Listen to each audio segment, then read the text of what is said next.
Yenshem no ase emfiri oboase East Mensini ye no ewa Sante Mantemu emofra se edwada wakwakotena se atwe BEC so hwebe eye be se apemienu ene eduokuno enso na directorate no ede ato wanim se wontwe won ho emfiri apo ene niema basabasa bia emfata ewon so hwem se pe ye wo betimi atwere no atwa ne yie ato so account aso suku Esukufo a WGHS ebo won ho moden se obekwa akwatena se akotron sohwa wo frɛ no BC ni bi eye adwade ya na okodu oboase Easter empanyimfo a wodan nwomesua no atu esukufo a wondodo eye mpimienu ene adwokron sonfo se wakwa akotron so he won hwe se wodi social media beto nchen afa sokodu bia ya okotron sohwe na ema wonkoye aposem ene niema enye won hwe pa se ensohwe a wokotron no obewie no de animonyam abre omanfo ene wonabusuafo inada ebra abna owusun ketia mensin nwumesua kwantwerefo ene Adom Kasee etwetwe saa nsemi ho nkomo e wotwemu se eye pase sukufue wode saa efutue ema omo esanse sesi ada ene ye boni bebre na ekoso ewa sukufu ne sent wagidi ye pase ansa na bekwa akotro ensohwe wo kasa ansam ne kire wo ma obetie wasopem na waye ho bibi Oboase is Nyankopon Adom ene assembly na da Roma mene o kase ya conduct 2 main mock ede ama yenkola no teachers are marking and no discuss on individual school basis, you know. You shall see a orientation on how to answer questions and they see about build confidence. Exams now more and in the classroom no difference be any. The only difference is that classroom there no well teacher or child invigility. Na the okwa a teacher ni for free different school and never be invigility. Inti ya prepare omo Nyankopon Adom yekuso. Emofre ya womo ekotwe JHS BEC nsoshe wotwere a wobekonto aso suku ansa na obekọ no Ghana nwumesu emremu ma mokwan so mo ankasa be yinto aso suku a omahode ebetimi akọ senti ene Brekum East Education Directorate ede adesede ato awofo anim se ebreso na se womo yiyi suku a emofra ne betimi akọ awofo no fo won nhwembi ma wonya amamorfa ne sa esanse enye suku bia na abofra bia hoden ebeduro eyasa na akoye bibi ho Adom Kasee amaneboni Dominic Donyina ene Charles Asiedu ya woye examination officer ewo Brekum East Education Directorate etwetwe komo ene wodi tu dwase emfie bi etwemu no awofo eja wo masa ema wono mo ankasa eyi won suku a wo pese woko de senti ensosho ne bana se mofrei entwa na wonye suku yi mu ana akoya asem sesei odi adesede eto awofo ene wono mo ehwe mofra nyina anim se oma wani enku wo mane ho na se breso na wo pe entoaso suku akwa omo awo mo se be ye wono mo abeyi suku a mofra no kwa ebeyi de ye hwehwe ne se awofo no papa ana maame ana se ebeyi kro mo mienu ene abofra no beba school na achechefo no so one yaka yitira se ho na ya choose school no kama se de ebe ya akra no eduru placement a obenya de ofaaye no na okonso a de obesua no daache ehho beba mfaso ama no Enwechi Chasesiedu esaka de to aso se directorate no ehwe so obepe achechefo a wonom akwadare ewo ensohwemu se beyi a sukufo empimienu ahana ne aduonu no obetimi ama wakwankyere efa ekwan ya obesi atwere ensohwe no ye hwehwemu na ne ehu se achechefo no de akyere mofra na ade no na mmom omokọ na se asembisa no ba mofra no bebre entumi hu de asembisa no epe anu yie no nti ehu se ebehia se yebepe omo marking sohwe no bi no eye examiners na omo ne mofra no ba ebefam ekyekire omo ne krakra ena esukufo bi nso ene Adom Kasee etwetwe nkomo ensem sei ena wo mo editu udwa na ne mankitingisi bi no mo ha minim se sa na wo de ko exams mu a omo betimati wana se bibi ba enam se omo achechwe ne mankitingiti bi ntem jinsa abo me pa se ntimi ko nso he na metima achwe na machwe nie wana mini for examination ba ne yase me ba ma umbe bi me bi da betima de abo me nti because say asedan ko mo bi se examiner study no mo ba no a mo so titi yi Premotobre Kasee na oguso a wo hye ewo Adom TV so no ye mohiri ne enkoketa ye wo fra mantamu yenya ne ntie se nka ne mampanyu John Dramani Mahama se ye kase wo manfo atoye nchem kase to wo mo wo kocheche ne ma edi ama wo mo yamani boni kwame enum efiri be na ne nansane ene wo keta kwame wotime nka de akoso twane mfonyini kakra che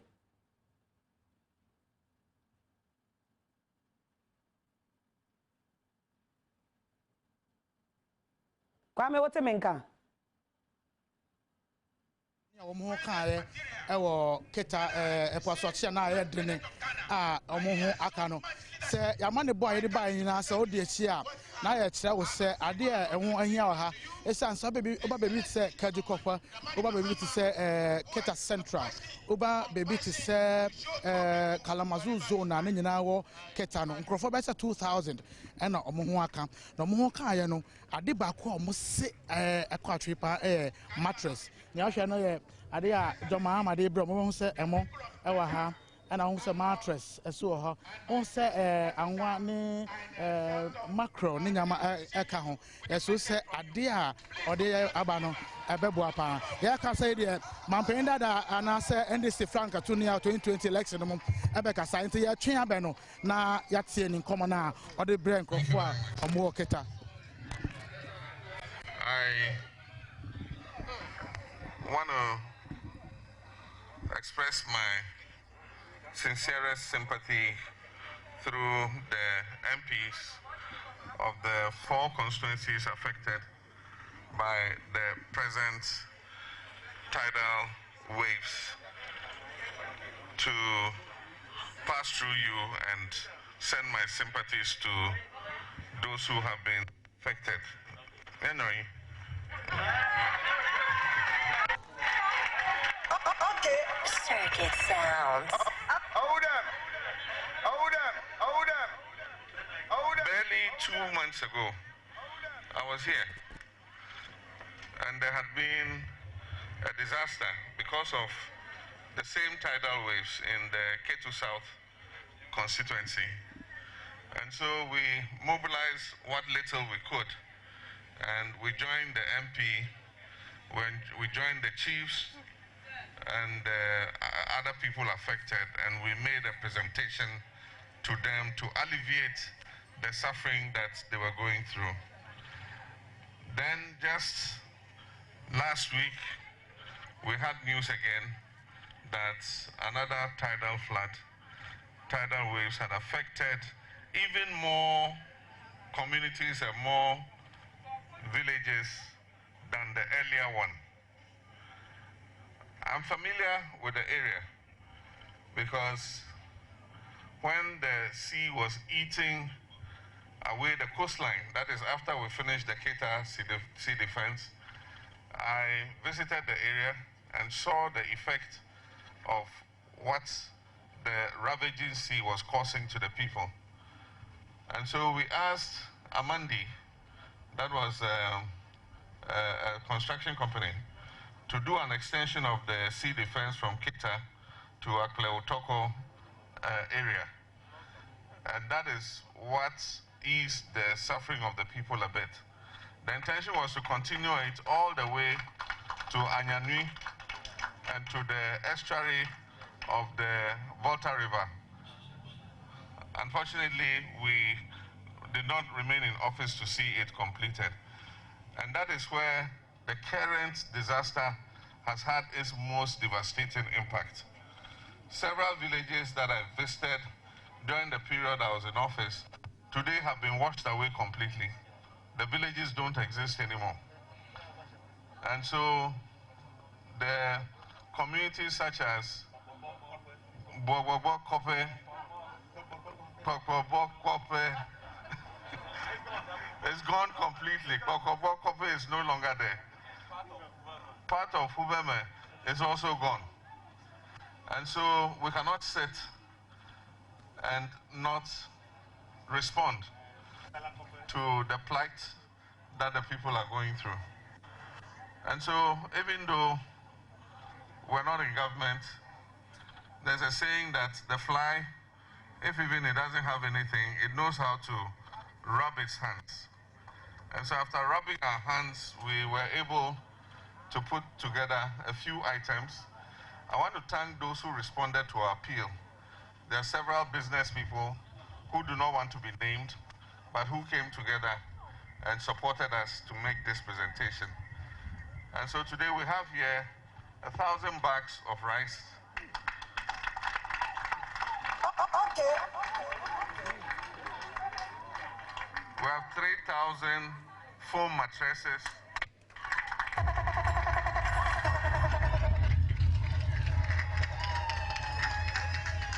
have 2,000 pieces of canned fish, which we call mackerel or tinapa. That's what our people call it. We have 2,000 pieces of canned tomatoes. And we have 2,000 liters of cooking oil.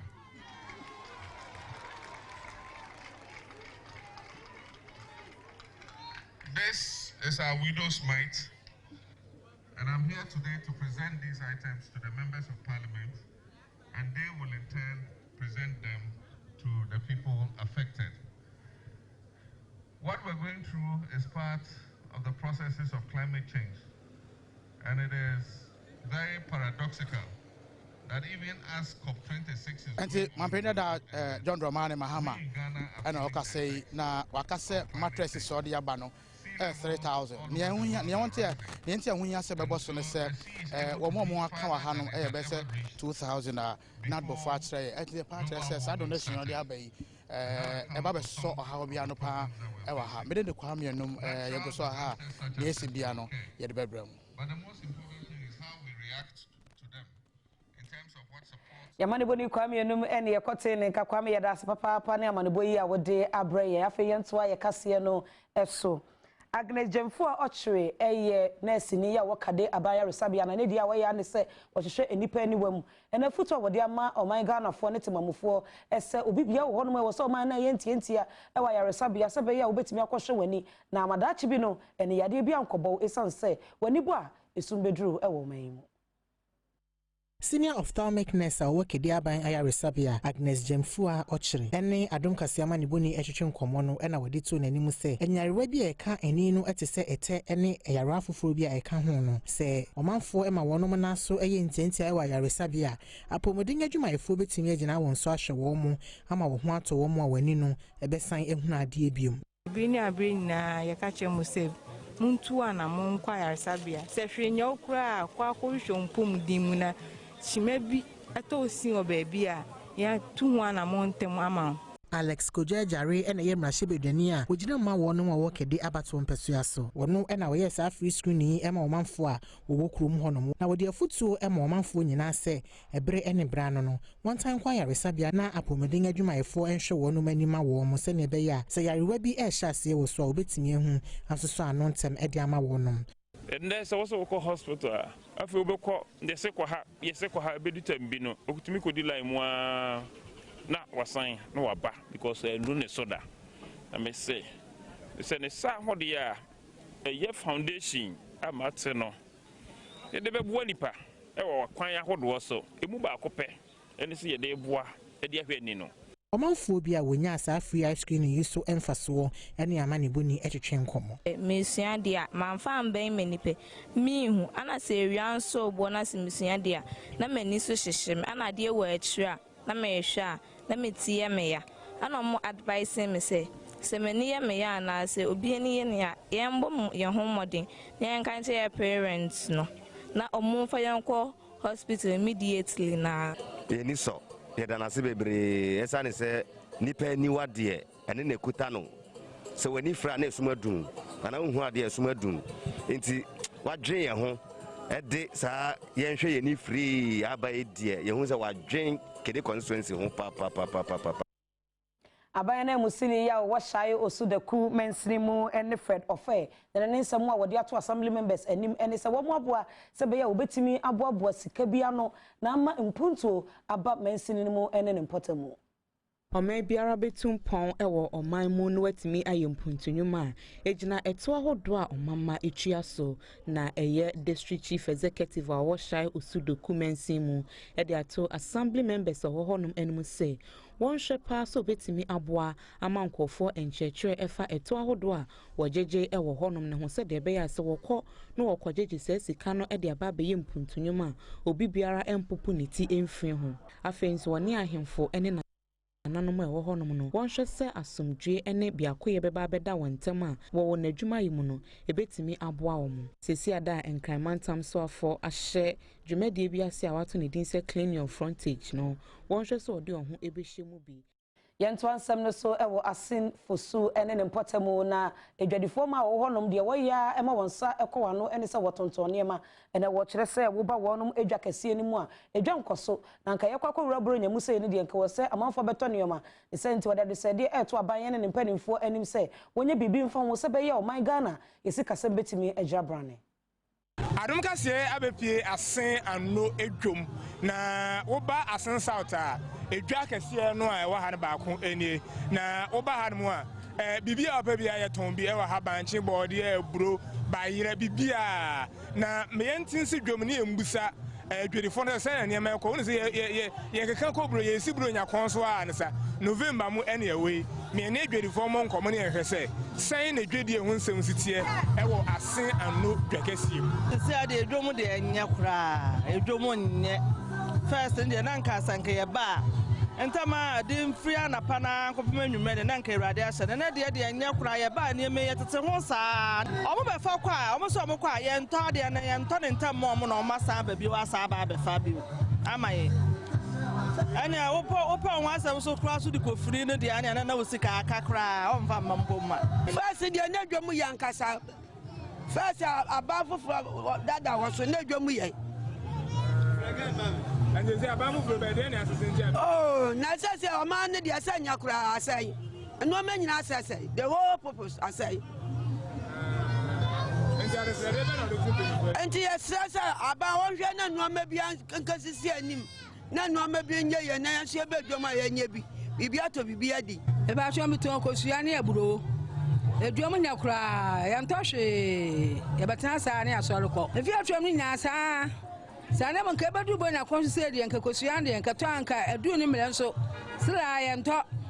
pote sinya egu pote ni na egu aburo nso bo ye den na aburo ba ge 5 million roba ba ko 27 ni na ti pote no afa egu edwidifo ni bi eton jende ni Adom Kasee nkomo bom no kire se eniema a woton mu fa kase na ye eniema e season ebire bi ho ano bo edin ena ebire bi nso ho ano bo no eba fom enti we abantimi ye ho hwe je ne de untumi nya ho hwe efisa ye season ti season ni do ane bo ye de edu season na ebo wo fom so omote so ti we de ye ntumi nkasa abanya ho bibi ye season na ede ban ti season bi ane ebo ye de ton enti wo ba ase an dodwomu a sei ena edwidifo no eka afeda mo de amane boy efri asen ano market ewa asen south ena bra Adom Kasee Premotobre Kasee ena oguso wo hye ewo Adom TV so ndi aduro so na watwe mu nsema hodo asisi ye bie ena yese bo akire e de amamo broni e friend week in retrospect e twan ho abane ahyase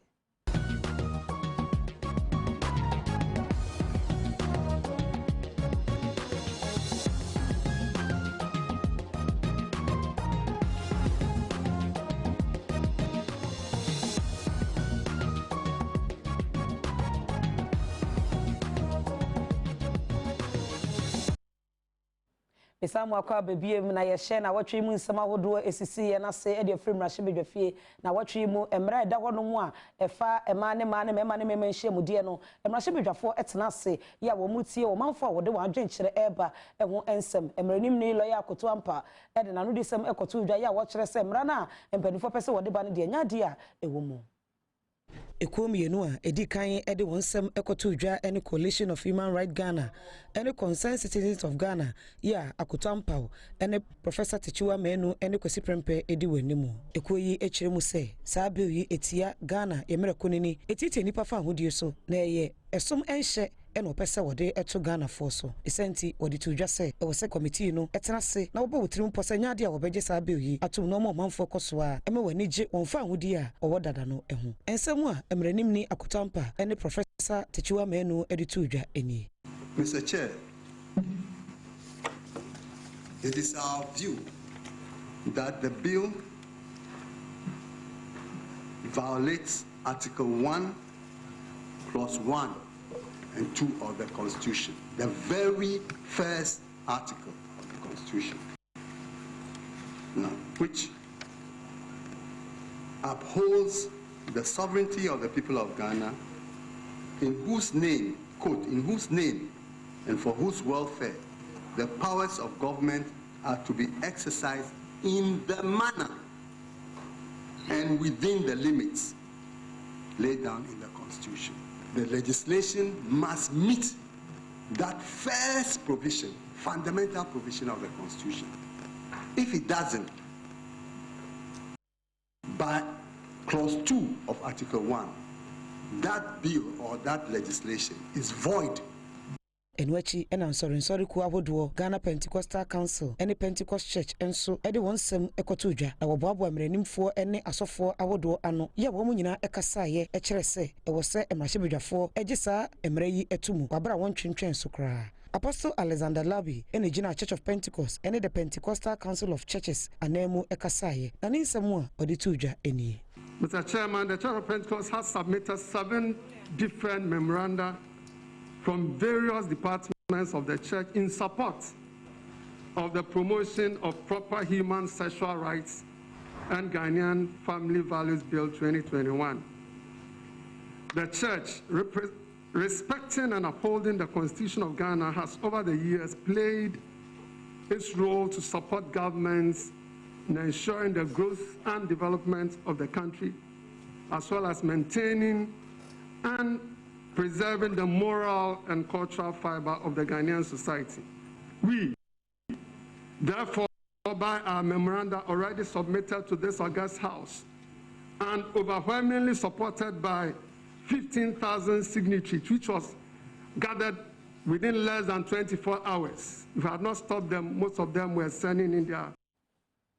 na watri monso across acute court ekwa asetena ni nyina eye Shatawale ene afoforo bi eka ho won masenie ene wokotena so na wo wieye ene Shatawale ene nsamtwefo ehwetwe nkomo wokotena ne ka mu no kire se ne lawyer ni a asem ni si obo na chidom no waya de papa ne senti Ghana fom wa no se be ya wo beda no ase yi. Prosecutor Chief Inspector Dennis Tekpete kire se nsem no ankasa no mo ho ama ne bofofre wo som no koto court anim na nipa ba ko ho no ma police fo gusu ehwehwe no or the semi to court and nimchire mu se on second paye odidi se asemi betumi adane lawyer ni ogina mu ma Shatawale Jerry Avenopo eka kire court se wo bra wo kire Shatawale no ene wona eka ho no wo je won nsem niam bi te se mobile phones a besi ne won sankan ye oto aso sere court se nke be ya aka phones ya waje free Shatawale ni wona eka ho no anko de be ma wona free se eye sa niam so no wo nam so e ma won sako wona no abra ogusu ebobo asem no ho no ena otemmuafo tena mudi asem no Emmanuel Isando ehye aposefo ne se wonfa Shatawale ni wona eka ho niama no ema wom the senate no court tu asem na hye December de tosonso wo afimpinu ne edonu ba akomo wodi asem ni nyina wiye no na Shatawale ede to Ghana fo nyina nimu se wo momunda ne lawyer ni ogina mu man na se efri se wa ye adwumaden then content when I'll pay produce. Why?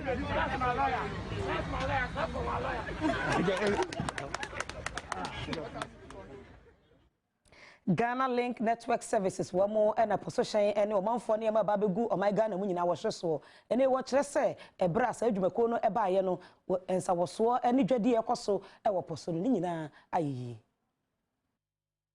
Ghana Business Awards etoso 9 ase no ena wode abasobode ema Ghana Link Network Services say wonum ena sese wo ye Excellence in Business and Indigenous Company of the Year. Ghana Link adwumakui wonum ena sese Integrated Trade Facilitation and Customs Management System in Shesheye no wo ye ede ama aban ne senti na botayenti a wode abasobode ema wonum nyina agina se wonum adwumaye mu no woma ensonsunuye ebemu nek danswe jeya biem ene ye dwemtenani a woda Ghana Link Network Services ano na bra woni nsamtrofo ahwehwe nkomo no ena wodi afutu soronko ema mebu na wonom ewo omanyi mu if say mo amunim tama ye start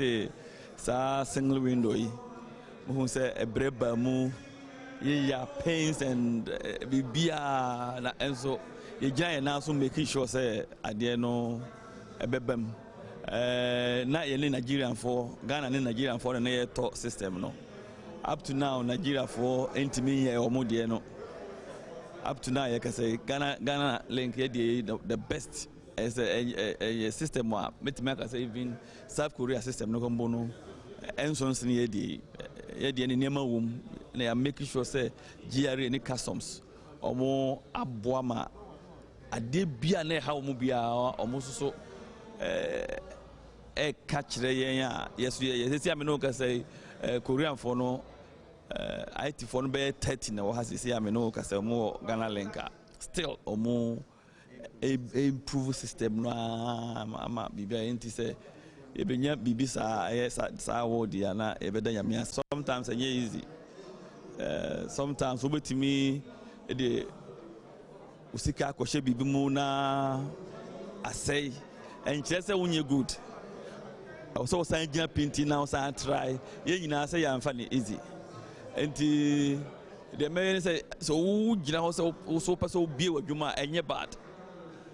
because the bedroom maybe no obetimi I employ obi a sebe waku school sino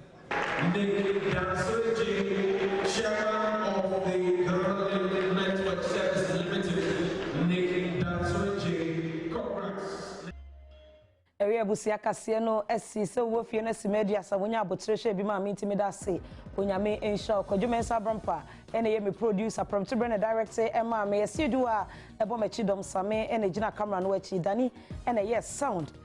light obibia me da munyina se lazy ene ye makeup ratade na efe nano_outfit midin e de akua echa oyi akwan enwumre Kasee foforo ebeba welcome makramo